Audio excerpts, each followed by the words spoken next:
The ultimate goal is to ensure your community safety and your safety coming in and out of your houses and for your children and the children that are leaving school and not have to be held hostage in your own homes. So all of you probably know by now, over the last 30 days, Larson Housing Development has had some very major incidents go on. Unfortunately, it seemed like a lot of those incidents have been in a specific area, so to speak, which makes it even that much more unsafe for the residents living in that particular area. January 18th, 6:45 p.m., we had a drive-by shooting in the 1200 block of Arlington Drive. Fortunately, in that case, no one was injured. A couple of cars were hit with rounds. We were unable to locate the shooter in that case. January 20th, if you look at the time there, 3:40 in the afternoon. And I don't know if you all saw when I gave a press conference the other day, I was extremely frustrated because we always thought that the crimes were committed, you know, in the early morning or the late evening or something. But this goes to show you that it doesn't matter what time of day. It happens all times of the day and night. So this is the other thing that we want to try to get a handle on, is making sure that we're around the clock. Help. In this case, Brandon Mendy was riding his bike down Arlington and was shot at. He was hit twice, and in that case, we were still under investigation, and that's all I'll go into on that one. February 16th, Brandon Mendy, again the victim of a couple gunshots wound 2 weeks earlier, or a week earlier, was shot and killed over on Turnkey. February 20th, 4 days after the homicide of Brandon Mendy, drive-by shooting in the 1200 block of Arlington. For what? For what? So we're going to discuss some of those things. We were on a downward trend as far as what we handled as a sheriff's office as a total for gang-related crimes. Obviously, when you have this many incidents in a short amount of time, it's going to get somebody's attention, and obviously I'm one of them that got the attention of. So immediately, we ended up developing, and I will tell you this is with no extra personnel in our agency. I will give the county commissioners, we kind of joke about it sometimes because I go to them at least once a month and try to beat them up and steal their lunch money and get more bodies on the road. And it's just one of those unfortunate things. It doesn't happen. But I will tell you that they're very good about giving us when they can. Obviously, they've got to look out for a bottom line as well.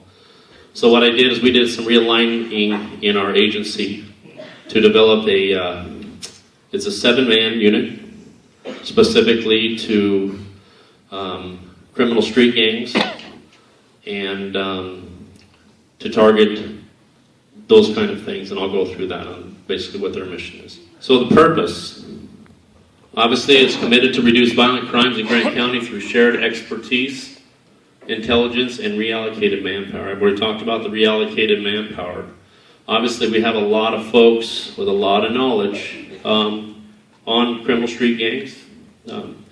It's kind of one of those things, we do our homework on them, they do their homework on us, and it's just a tit for tat, but, they can do their homework on us all they want to.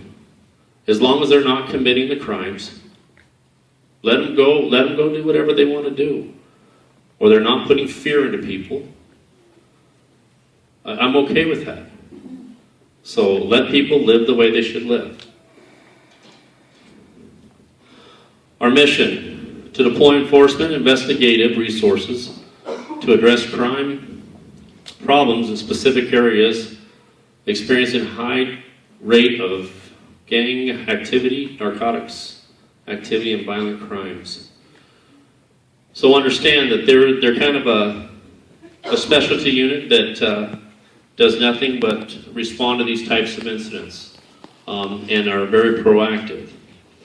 And I'm going to get into the whole proactive thing here in a little bit about what exactly I'm talking about and how serious I am about it. I know that, and I surely appreciate it, when we started these extra patrols immediately after Friday night, I can't tell you how many residents I had come out on a traffic stop that I was on and say, hey, thank you for being here.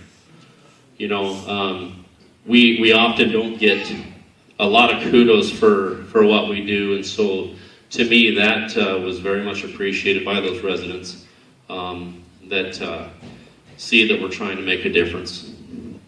Our goal: to arrest and prosecute identified gang members and or associates in an effort to disrupt or dismantle their violent organizations. Again, if they want to wear their red or blue colors and play cards, I'm good with it. But if they want to come over here and do their criminal activity, and they want to commit crimes, and they want to use weapons and all this, we're going to just push back, obviously with your help. I mean, like I said, it's going to take all of us together, and it's not going to be just it's not a place to blame game. It's that we have to work on it as a unity to get this problem curbed. Some of our strategy: proactively patrol high crime areas and frequented by gang members and or associates, and proactively target individual gang leaders, members violating the laws of the state of Washington. And I don't know if you know, but you know, over the last 20 years, I know that there's a lot of laws on the books. And so, you know, maybe I had made a statement earlier about, you know, criminal profiling, and I will say it again. We are not in the business to violate people's civil rights, and I will tell you that right now. And I think a lot of people that know me and the position that I've held for the last few years know that I stand for that. But I will tell you that to get people's attention, and you know, I got a couple of comments from folks about the good people, the hard-working people, you know, the law-abiding citizens. They will appreciate if they're stopped for a taillight out and say, hey, why'd you stop me? Well, I was stopped for a taillight out. Okay, thank you, move on. You know, they're going to appreciate the presence. They're going to appreciate knowing that we're out here trying to make their communities safe. So obviously this is probably the biggest portion of this. Working in cooperation with community organizations, the community itself, and the surrounding law enforcement agencies. I will tell you that we have a phenomenal working relationship, and I'm going to speak again specifically to Larson, with the Moses Lake Police Department. We're small enough agencies on either side of the city limits that we rely on each other for that support and that teamwork. And so I know I've got assurances and from Chief Ruffin for the Moses Lake Police Department and his command staff that that's not going to change. So continue to encourage community to report crimes and activities. I'm not even going to ask for a show of hands, but I can assure you that probably a majority of you at one time or another saw something that says, boy, I should have reported that. And saying, nah, it's none of my business. I don't want to get involved. Or, you know, maybe I'll let the neighbor do it. You know, those kind of things. Folks, I'm telling you, by the attendance in here tonight, I'm hoping that stops. And I will tell you that our folks are handling more calls for service per deputy than they ever have. But I'm here to tell you tonight that they need those phone calls.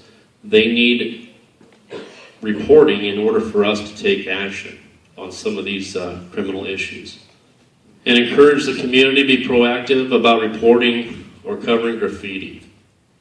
I said this at a couple of, I said this at the meeting last year. We have a couple of folks in here that have just stepped up to the plate. And I'm not going to call them out by name because she kind of gets mad at me for calling her out by name. But she has done just a tremendous job with getting the graffiti problem addressed. And I will tell you that usually if graffiti goes up, it's usually down the next day, if not 2 days later max. So we're going to hold the initial meetings.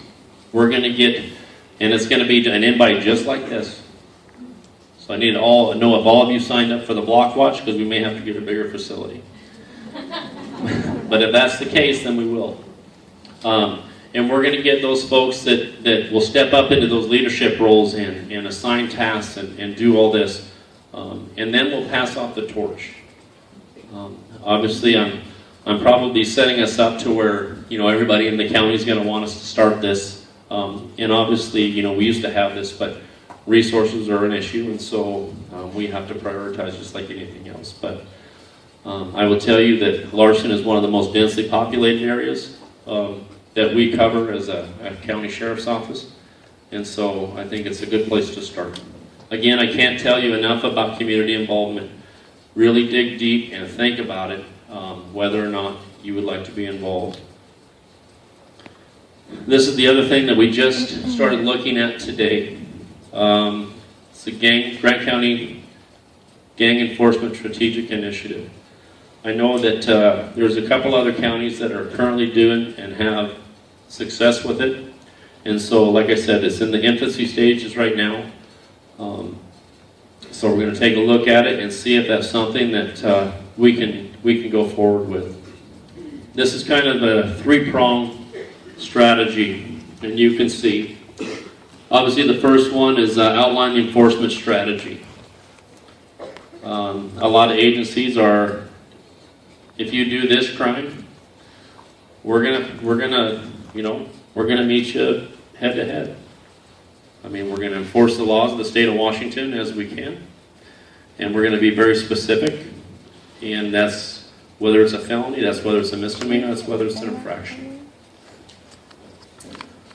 Present a moral voice. Obviously, we have, I can guarantee you, a lot of people in this room that have been victims of gang violence or criminal street gangs. Someone who has lost a child to gang violence has a son or daughter in prison because of gang violence.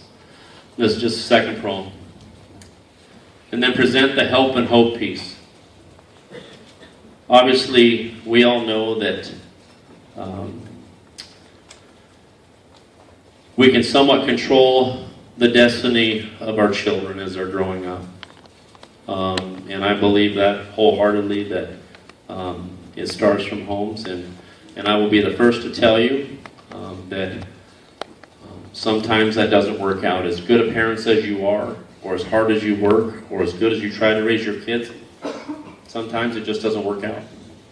But that's the other part, is getting the community resources that we have. And I'll tell you right now, there's a lot of community resources in this room tonight that are wanting to help. I just got a call from a realtor group right before I came up here, wanting to know, they own just all kinds of property out here in Larson, wanting to know what they can do to help. So that's just one piece of the pie. So future Crime Stoppers programs. I will tell you, a group of local farmers over the Quincy area have started this. Matter of fact, they just started their nonprofit to go forward with this program. I'm just going to touch on this, but this is something that you're going to see coming as far as what we can do. Is, again, another piece of the pie on how to combat this.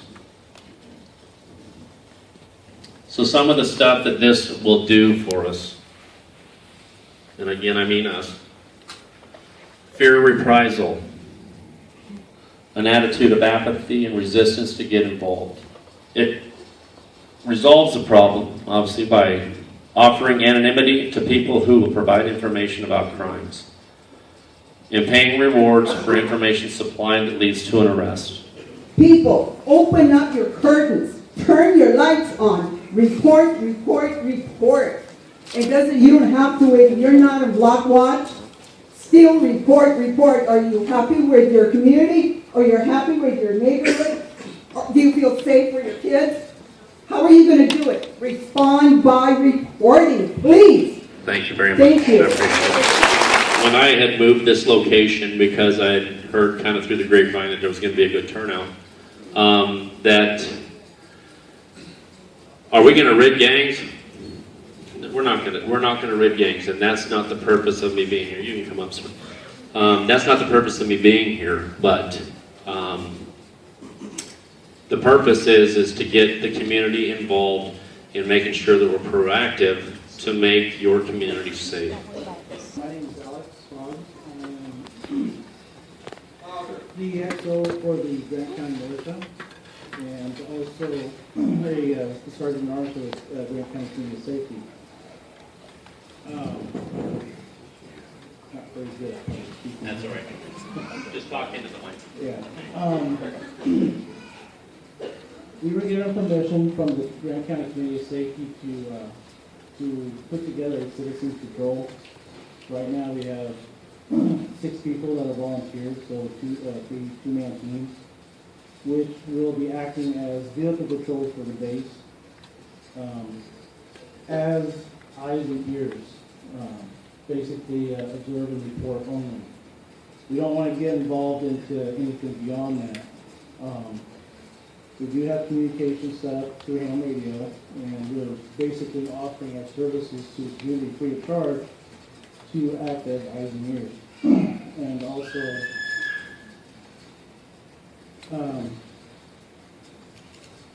well, that's it for the moment. I will tell you that, and many of you heard me say it publicly, I am a huge Second Amendment sheriff. That I am. Some people may disagree. I'll just say that. I've been seeing some threads coming through social media and that kind of thing about doing a walk across the base, and that I'm okay with. You can step up to the mic here, I'll be just a second. That I'm okay with. But they were talking about open carry and all this and making sure that they can see that we're armed and all that. What I will ask those folks that are contemplating doing this, is it legal? Sure it is. Is it for the benefit or the good of what we're trying to accomplish here?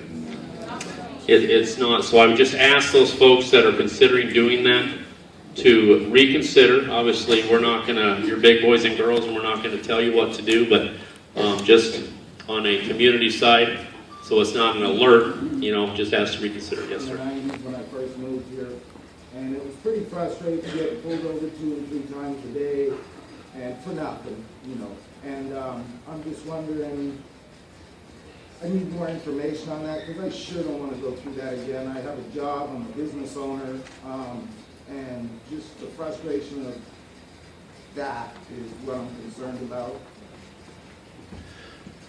That's a great concern. It's a great question. What I will tell you is that our folks go through training on profiling and what not to do.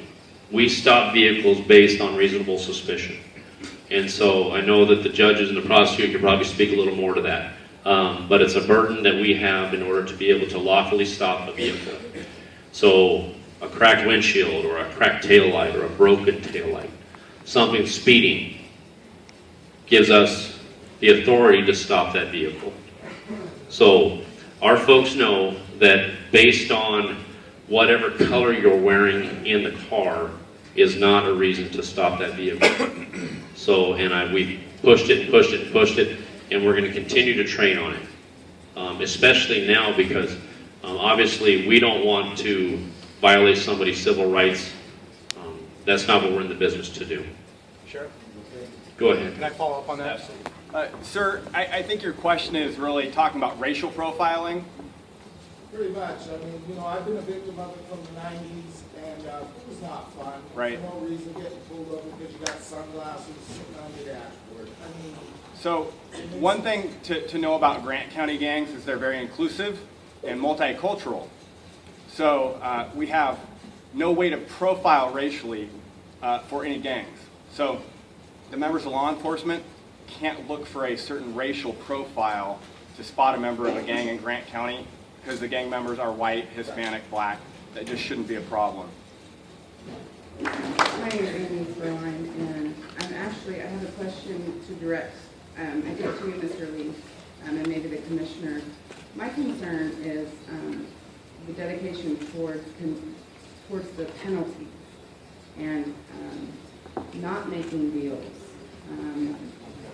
I have, not to get too personal, but my ex-husband, multiple felonies, was picked up with a gun, and he's got 22 months.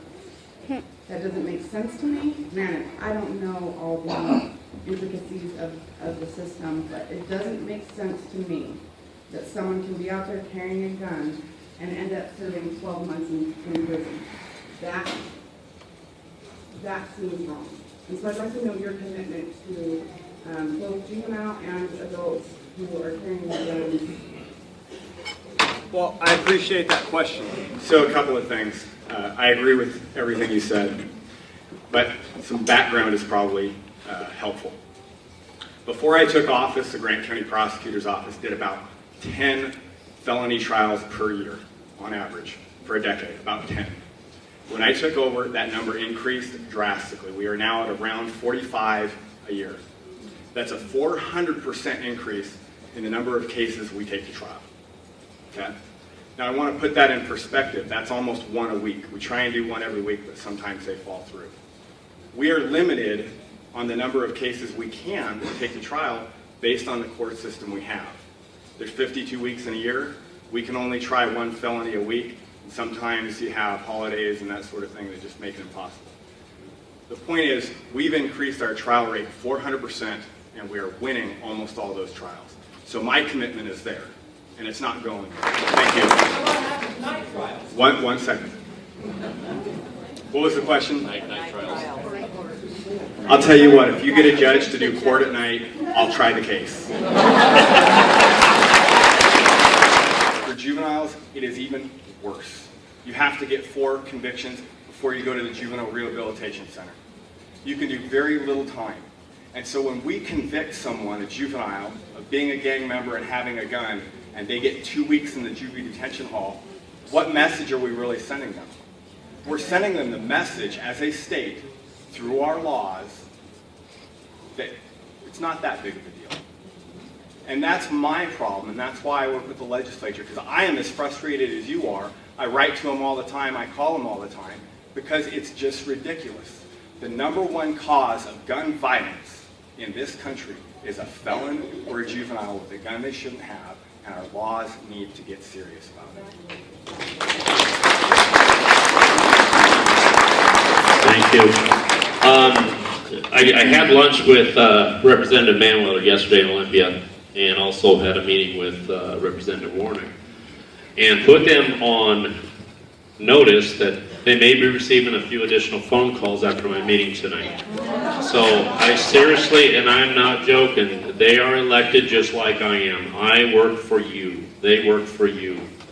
Make sure that you're voicing your opinions to your legislators. Yes, sir. Michael Walls, and I have There you go. hi, I'm Michael Walls, and I have the second part of that question. What can we do as a community to pass that law or reach the address? Do you want to answer that? Yeah, it's contacting your legislators. Yes. Second part, I just want to say thank you guys. I know you guys are out there. Since the shooting, I listened to the scanner. You guys got your work cut out for you every day, all day. Just want to say you guys are great. Awesome. Thank you. Thank you. And know that I truly appreciate that.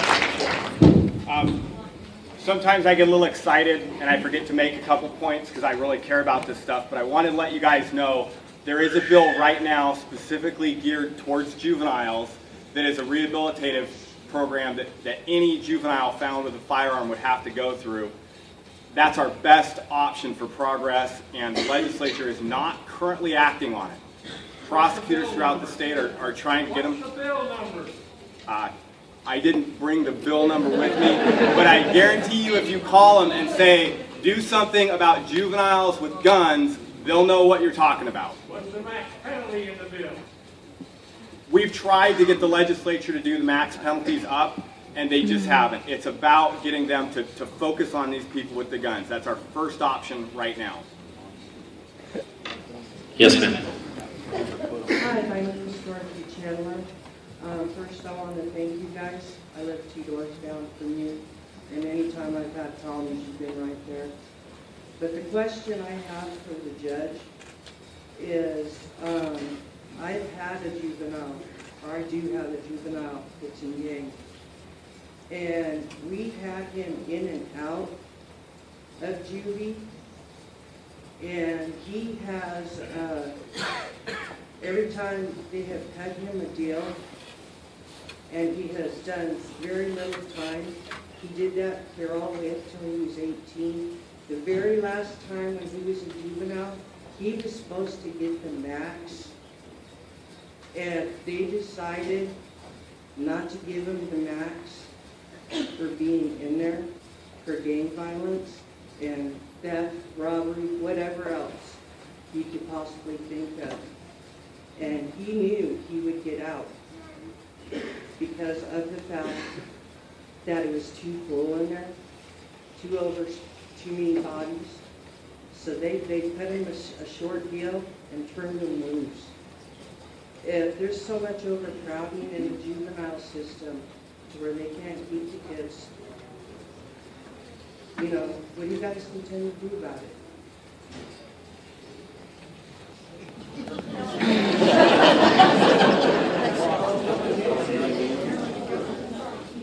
Well, I feel like I walked right into that one.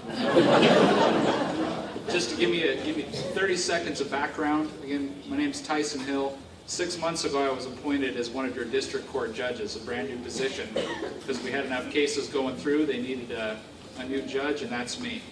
In district court, I don't handle juvenile crimes, so I can't handle or answer your question very well. All I can tell you is that the reason why I'm here tonight is that I believe a judge can and should consider what the community is saying about certain types of crimes and the types of punishments that should be associated with those crimes. And so I'm here essentially to hear what you all have to say and to take that into consideration whenever someone is sentenced. I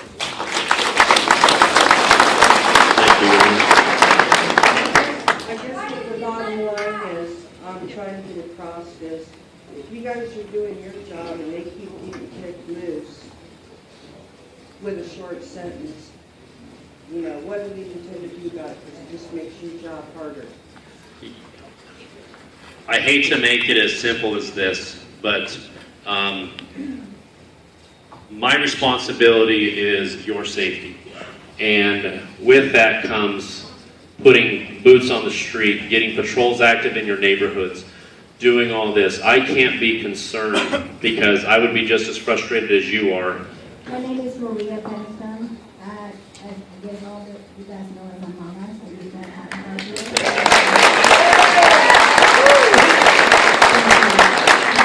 I'm just coming to this situation to see all of you, and gratefully I'm here to say what a nice job you guys are trying to do, and it's well appreciated. But unfortunately, the last shooting that happened here in Larson, which I don't have anything to do, because I live on the other extreme part of the city. I live in Marathon, which is opposite here. But I care for people. I have a son.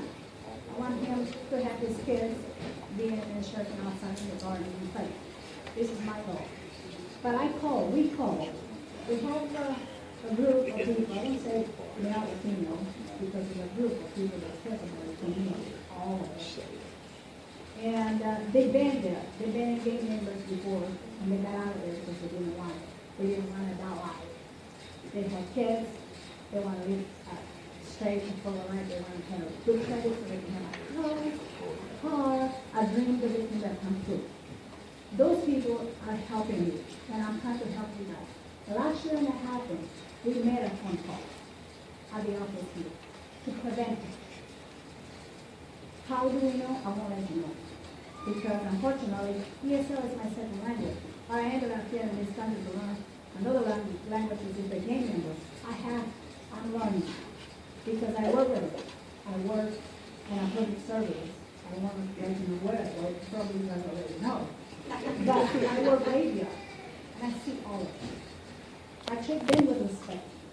In order them to respect me. And I tell them, you want some business? There's a field there, no lights, no electricity, no kill yourself. But do not mess with this place. And they know that, unfortunately, they know that I know all of you guys.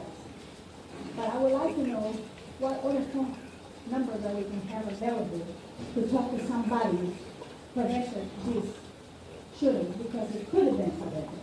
Because we got a message on the phone about saying it will be a revenge. They didn't say where, how, the time, but we knew it was going to happen around here.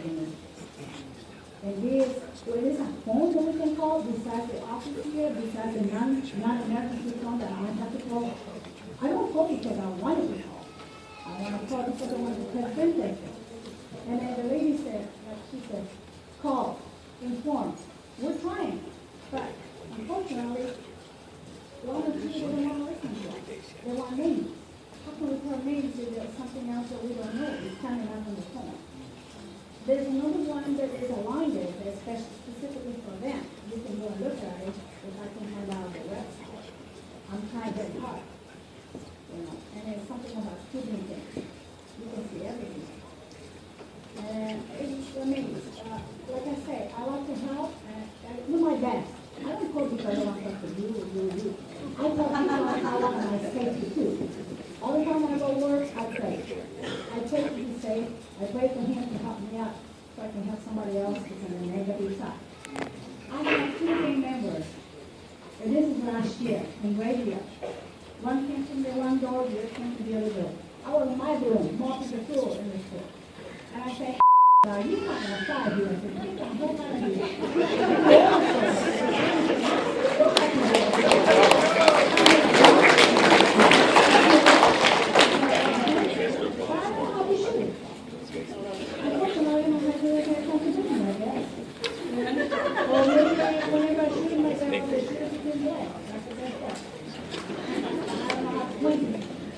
Well, thank you, Mama. It is great to see you tonight.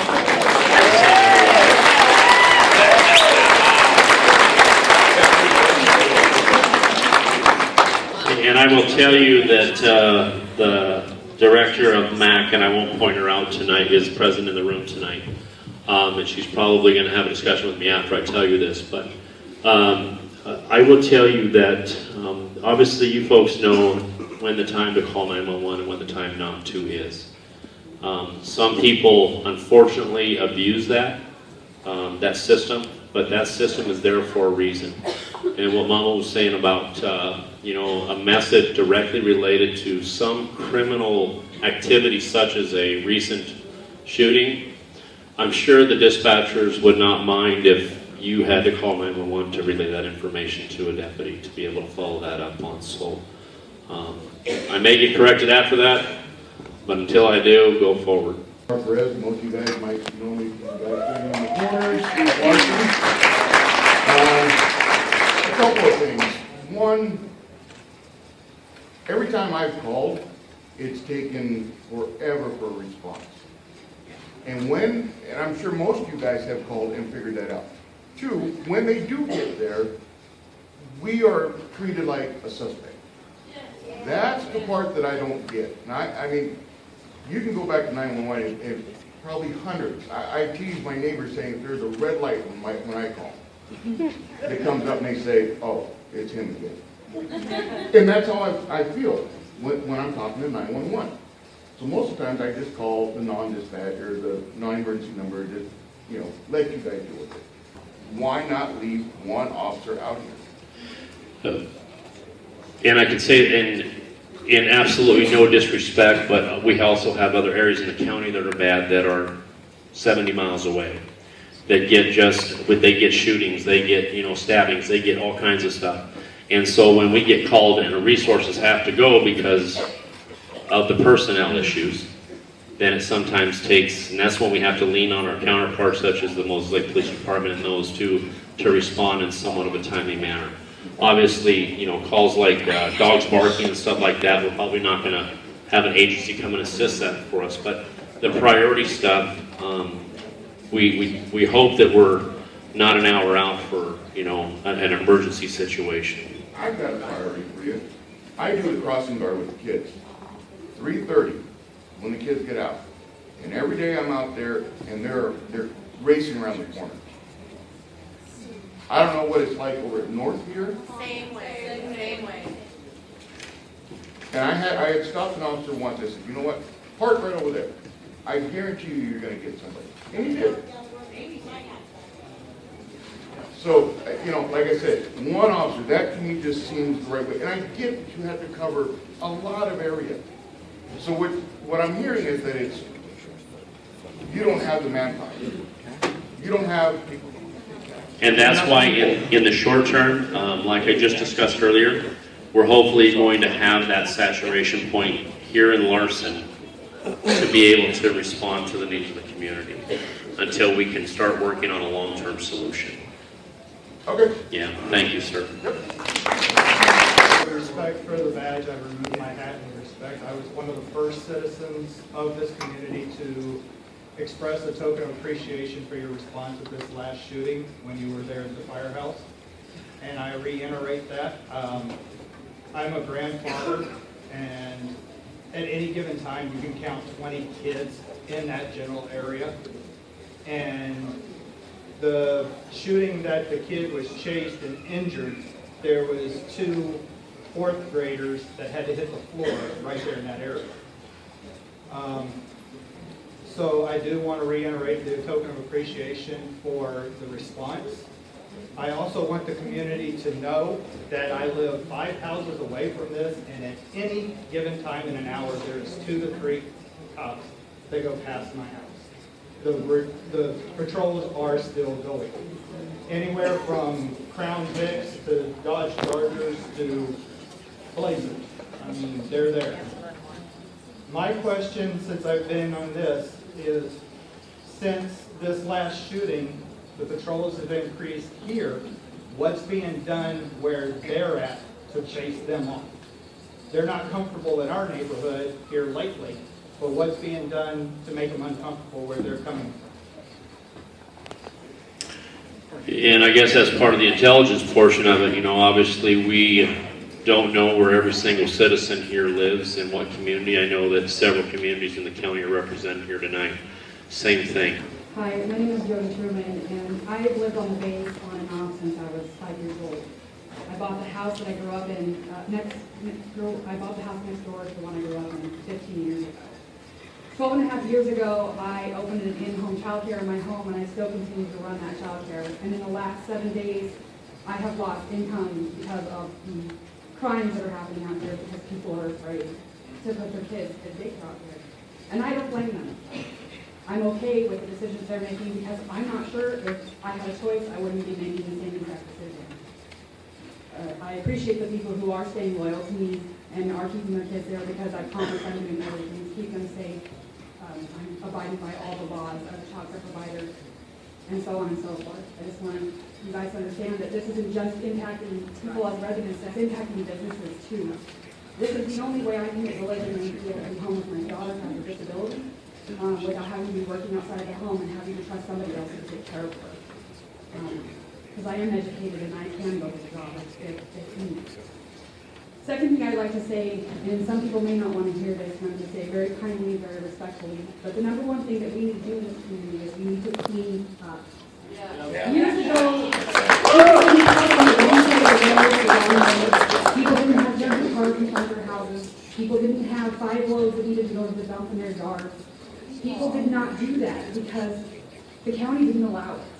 I'm sure they still probably don't allow it, but I know that things have changed very much so in all those years. 'Cause years ago, the fences were not, the kids ran the neighborhood, and you didn't worry. My kids don't run the neighborhood because I worry. I live out here. I don't have the resources to move right now at this point in our life. We also choose to stay because that's our home. So if everybody in this room could do the right thing and start to clean up their yards, because the way that things look it attracts people. And sometimes if it looks bad, it attracts bad people. And it's just a little scale of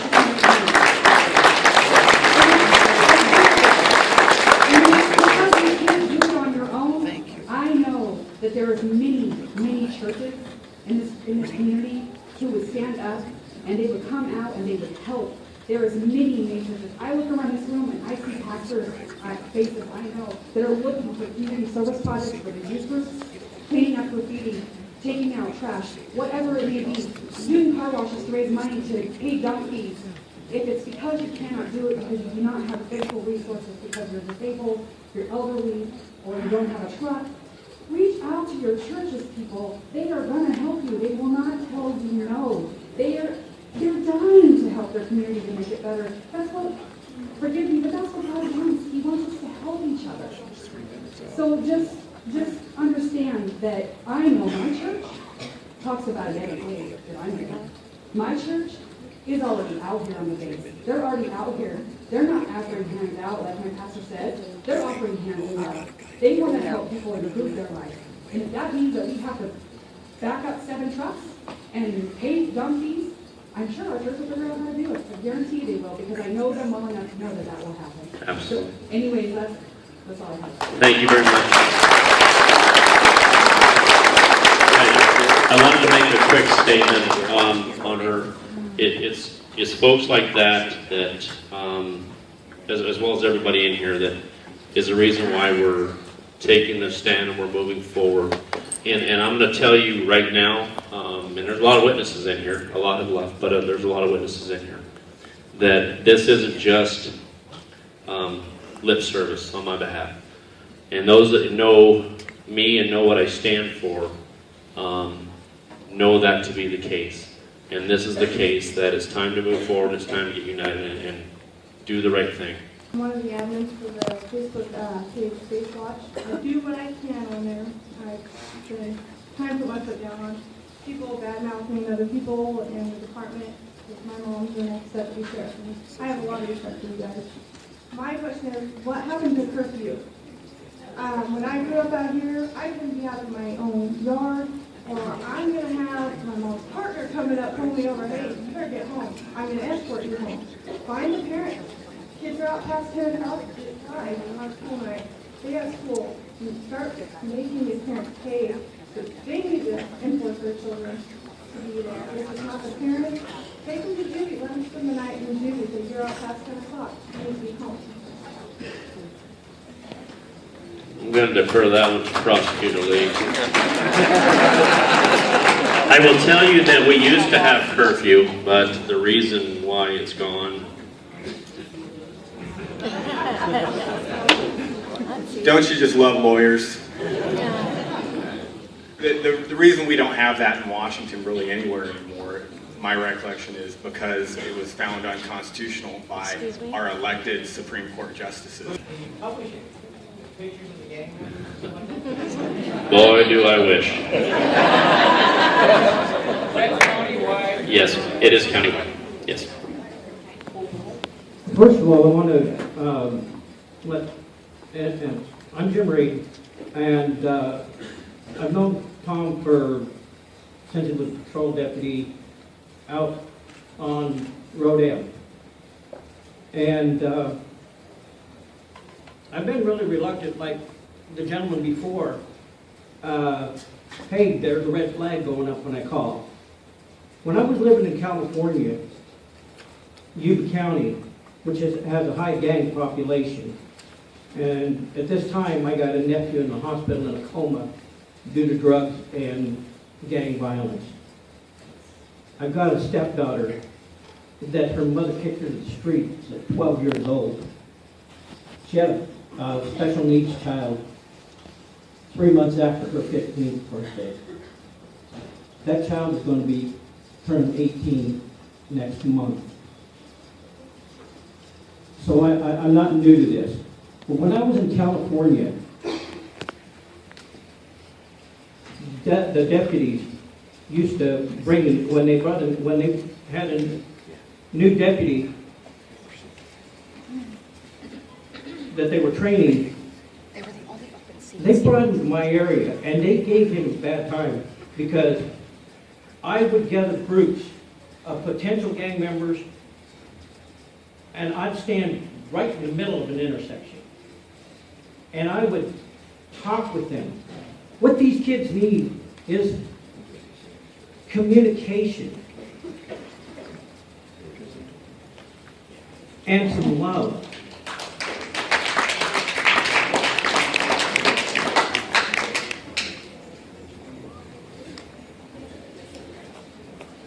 The one that we just lost, my daughter told me about an incident, and I'm not going to go into it, when he was right here at North Elementary. And it's a shame that we can't see it coming. But what I'm worried about, and I'm addressing this to the prosecutor, and I would like a direct answer. One of the reasons I have quit, almost completely stopped being involved, is because years ago, when I was a victim of a crime, your office took me all the way to the trial run and tried to get me on charges that were not even there, trying to get me to plea bargain.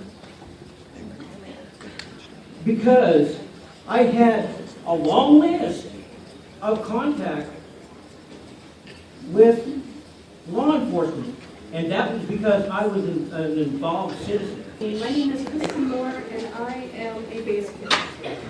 I grew up in this area. I have lived here over 28 years. I went to this very elementary school.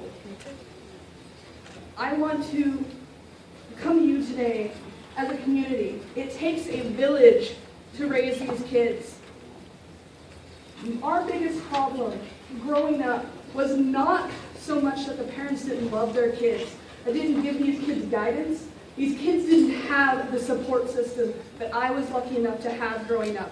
I had extended family here. I had people to watch me after school. So my suggestion to our community is, what can we do not to stop gang violence, but prevent it? What can we do as a community? Can we put something in our schools, a movie day, a game activity thing, something to keep children occupied while our parents are at work? Something so they can have that 2 and 3 hours by themselves, that boredom that drives them into these games. That is my suggestion to you, because it takes a village. And it's obvious that the people here do care about their kids. And I congratulate each and every one of you for being here tonight, because this is what we need. And it doesn't need to be a one-time thing. This needs to be continuous and ongoing. I thank all of you tonight. And I strongly urge you to work with our schools and work within our communities and give our kids something to do, something to distract them from these violent times. Thank you very much. My name is Heather Crepke. I'm a business owner. I have 3 kids. One is disabled. A year ago. So I'm just going to kind of say this, and I'm not being a mean person. You said our crime rate has been down on gangs. A year ago, my father, who's sitting back there, contacted your office, meeting pregnant, and I contacted your office. He was harassed by gangs in the 5th grade at 11 years of age. Maybe I should pick it up if they know me. Got put on suicide watch 4 weeks after he turned 11. My pediatrician about croaked. The school district had no help for me because he was autistic and can't talk for himself. But when I reported this, I'm going to give you guys kudos because you all stepped up, and everybody came to my school in your office, I don't know which one exactly, every day, for 3 months, for the rest of the school year. One sheriff was at Larson every day to make their presence known, because in the 5th grade, no child should be intimidated by a gang or sexually harassed by a gang with a stick.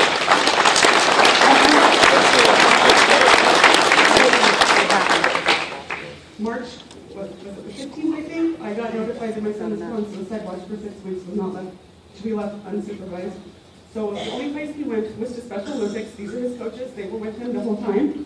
When I couldn't be, it took 6 months for my son to leave my house, other than to attend the sporting event. he still to this day does not feel safe outside of his own house, and he is 12. But I'm gonna tell you what, I'm sick and tired of our community saying there's not a problem, because BS if there's not. And what the heck happened to supporting it and stopping the cycle of gang violence, domestic violence, sexual assault, sexual harassment at a young enough age? Because I'm sorry, first graders need to hear it. Not until they're, and why are we waiting until they're in junior high? Why? That's not the sheriff's thing. I see that we have city council members here. A couple of them know me and they've already heard this. Where's our school board? There you go. This is their school.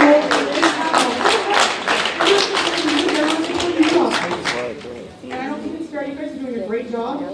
But is there a program somebody can help us get going, commissioners in our school districts, starting at a young age? I'm the PTSO president for Larson, and I can promise you if you call tomorrow, it would be there in a week. They don't do it here anymore. They quit doing it. How about we talk afterwards? Okay. How about we go to the school board meeting on Thursday? I already did. They don't like me. Yes, sir. She's not lying.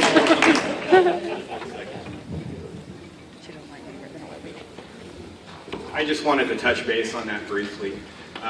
One of the points that ma'am, where'd you go? Okay. I just wanted to touch points on one of the things that you talked about, and that's the idea of early prevention. I've gotten to know some gang members on a fairly professional level over the last 5 years by prosecuting them. And that's been pretty insightful to me. But more importantly, I've gotten to know some of them when they flip and turn state's evidence. Yeah. And I've spent time with them, and I've gotten to know them in preparation for trial. And what I've found is that there's a couple of things that happen before somebody in Grant County becomes fully involved in a gang. There's two things. One, they drop out of any extracurricular activities in school. They drop out of basketball, they drop out of soccer. Then they drop out of school. And once they are at home alone, not going to school, not involved in any activities, they're not going to church, they typically come from a broken home, although not always, then they look to find a peer network. And that is where the gangs come in, and that is exactly who they prey on. So I wanted to give you one bit of information. Back in a long time ago, the prosecutor's office in Grant County decided it would not be involved in prosecution of truancy cases, kids that are intentionally not going to school. And that was part of a statewide trend. Last month, before this happened, I sat down with my juvenile team, and we re-examined that, and we have a plan in place to start enforcing truancy to make sure these kids are staying in school, to work prevention as well as prosecution.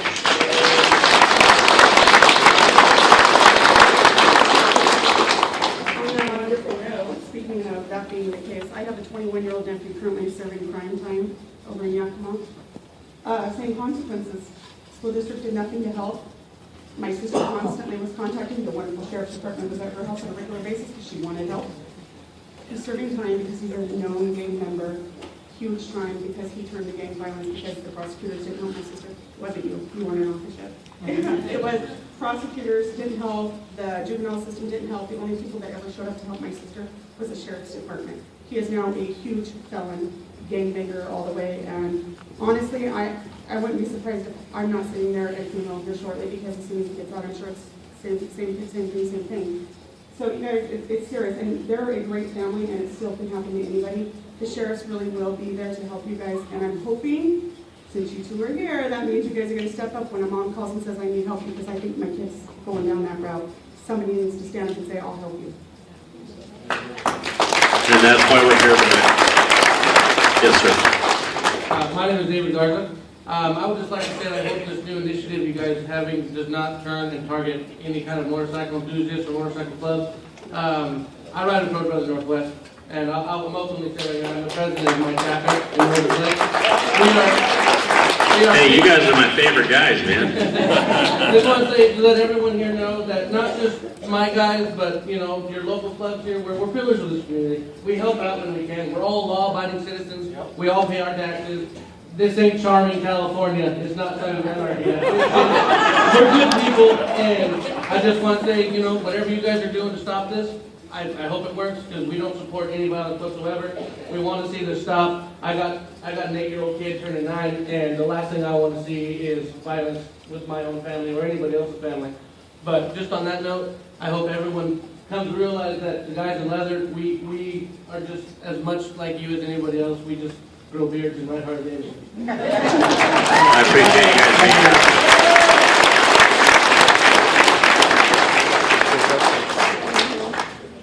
I'm a representative of Dead End Cruisers. They're another motorcycle enthusiast club here in town. And a lot of the times you hear a lot of these reports of dealing with all these people getting busted for stuff, and you're just going to see they're right back on the street real fast. And yeah, you guys have your guidelines of what they got to be set up. And yeah, the jails are full. Why is it so often so fast? Plea bargain's already done. Why not have it? Because they wouldn't have to change the law. If you had a gang violent type situation, right, why not allowed to have any plea bargain after that? As the legislature in Olympia finds a way to kick them out the back door. And I'm not kidding when I tell you that. Part of the reason people get so upset is on non-violent crimes, which the state has deemed felon in possession of a firearm, non-violent. You can get up to 50% time off. 50%. So you look at those numbers we talked about before, where on the 4th offense, they get 12 months. Well, they serve 6. You see what I'm saying? Yeah, I'm saying, I personally, over the years, I have been in trouble law for traffic violations and other stuff like that. But I sat and witnessed plea bargains almost as soon as they even walk in before it's even hit the second court date. On May 5th, I mean, I've seen things get blown at the door, it's blown me away on people, how they've gotten let go on stuff that should never, a lot of it's drugs and all this other crap. That's what a lot of this stuff ends up starting. All these guys get busted, they get a little slap on the wrist, they know it's no big deal after that, so they'll keep doing it. If we can get more judges, more courtrooms, we'll try more trials. We're doing it every single week. We're pushing it to the limit. Our office tries more cases per capita than the state average. We're incredibly aggressive. That's all I can tell you.